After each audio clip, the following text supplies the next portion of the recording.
Welcome, fight fans. This is Sean with officialscorecard.com. Today we're here with Omar Henry, up-and-coming prospect. How you doing today, Omar? Doing great. Thanks for having me. I appreciate it. A lot of people are hailing you, Omar, as the next Miguel Cotto as far as your fighting style. There's some pretty big shoes to fill. How do you feel about that? I just feel that's great because, Miguel Cotto is one of the people I look up to. And, he's a two-time world champion. And I feel that, just for you being considered, as good as Miguel Cotto and like my style, I just feel like it's a blessing. And hopefully one day I'll become a world champion like Miguel Cotto as well. Right. And we're checking out the stats, and it seems like you got a fight coming up on the 17th in Corpus Christi. Is that correct? Right, it's correct. October 17th, it's going to be in Corpus Christi, live on TV Azteca. All right. Do you know who your opponent is so far? As of now, I don't know who my opponent is.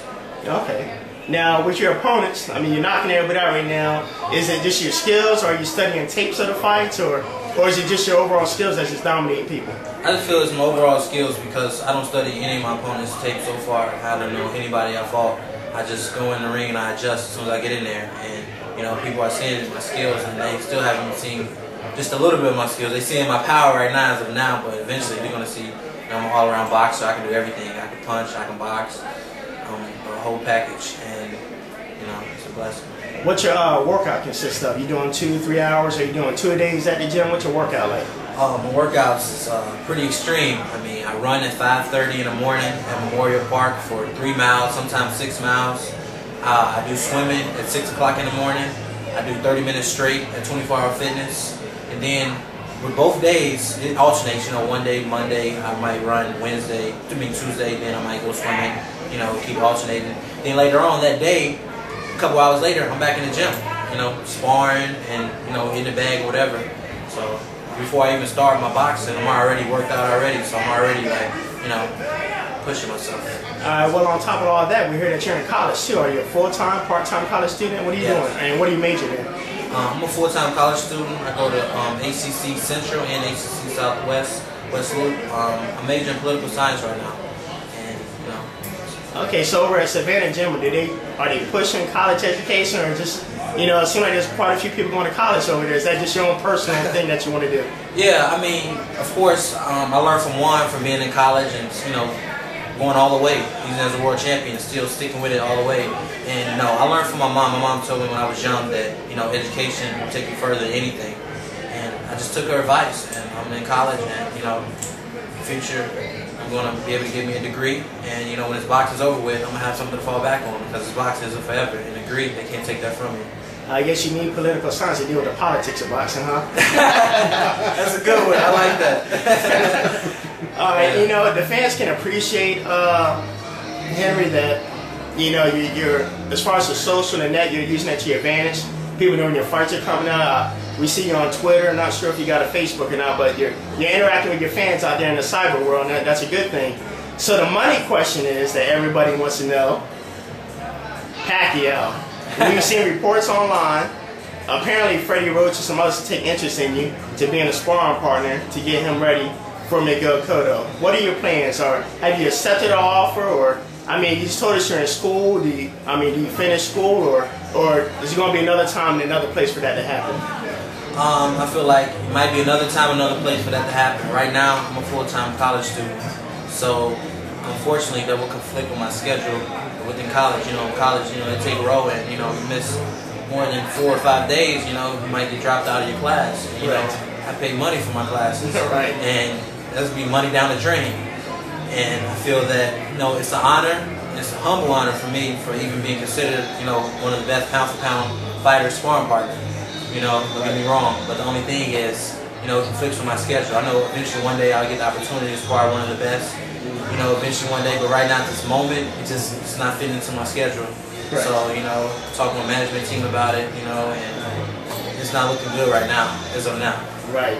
But we can't make the point. Education is number one, because boxing, you're not gonna be boxing for the rest of your life. Exactly. So that's another thing. Boxing, I won't box for the rest of my life. And my mom always told me put education number one, no matter what. When I'm done being a fighter, and I'm not talking about it anymore, I have something to fall back on. Sparring Manny Pacquiao at the moment, it sounds great, but 20 years down the road, what's gonna happen? Right. We feel that the biggest mistakes that athletes make, whether it's Major League Baseball, NBA, football, they make the money and they live the fast life and they never invest the money. You know, there's a lot of professional athletes that make millions that are broke now. So I take you going to college and taking some investment classes. Most people like to invest in real estate and other things or any kind of business. Is that what you plan on doing? Yeah, actually, I'm taking an accounting class right now, and you know, I'm learning how to manage my money. Also, I'm reading Rich Dad Poor Dad, you know, on the side note, you know, which is a great book. And you know, I talked to a couple of my managers about it and stuff like that, and they tell me, and they always give me advice about little things and what to invest in and different things like that. So I'm not gonna be one of those guys like.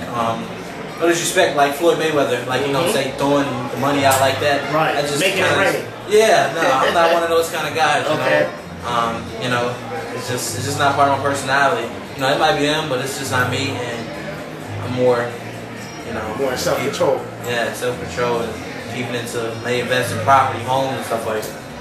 So, okay. Something I do. So let me ask you this: you've had one fight in 2008.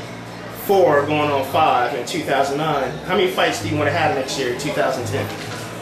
I mean, are you trying to do at least a fight every other month, or how busy do you want to stay? Well, me personally, I love to fight every 2 weeks. But the difference is, I have a manager. Right. You know, I have Cameron Duncan as my manager and Jay Johns. Okay. And you know, they have my, you know, they deal with that. You know, I'm just a fighter. And I say whenever they tell me I have a fight, I just prepare for it, you know. But personally, I love fighting, you know. I would love to fight every month, whatever, every week. But, you know, if I got my management team for it, you know. Right. So you fighting at 154, junior middleweight. Is that an easy weight for you to make? Could you make 147, or do you see yourself moving up to 160 as your career stretches out? Or do you think you can maintain 154?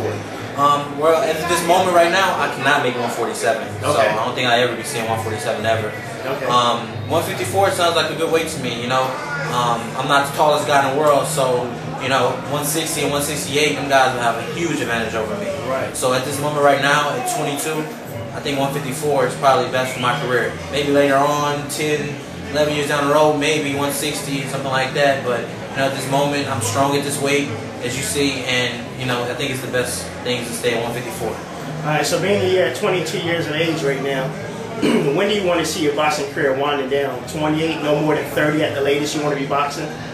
I'm not sure. Okay. It just depends on, you know, how my career and how my body holds up. Look at Bernard Hopkins. He's, you know, in his 40s and he still's boxing, and he, you know, he talks fine. You can understand him, everything. Right. So it just all depends on how my boxing career goes, you know. It all depends. Okay. All right, great. Is there anything you want to say in closing to your fans? And also, how can your fans reach you online? Your Twitter, your Facebook, MySpace, what do you have? What do you got to say to your fans? I want to thank all my fans for all their support. I've been getting a lot of support and a lot of questions, especially when it comes with this Pacquiao thing. I mean, I've been on my MySpace and everything like that, and I just want to thank them for their support, for their help. But I also want to let them know, because I've been getting a lot of comments about, I definitely better take this fight, take this sparring session with Manny Pacquiao, or I might regret it for the rest of my life, and I never get an opportunity like this. I want to tell them that, thanks for the support, but number one, I take education number one. Okay. And, you know, like I was telling earlier in the video, I take education number one, and, you know, unfortunately, it's not looking good right now. So, you know, don't be mad at me because if one's not working out, I don't spar with Pacquiao or anything like that, but I'm taking my education number one. And, you know, you can hit me up on MySpace, myspace.com/OmarHenry. Okay. And just thanks for all your support. Appreciate it. All right, we thank you. And this exclusive interview with Official Scorecard. Thank you, Omar. Thank you.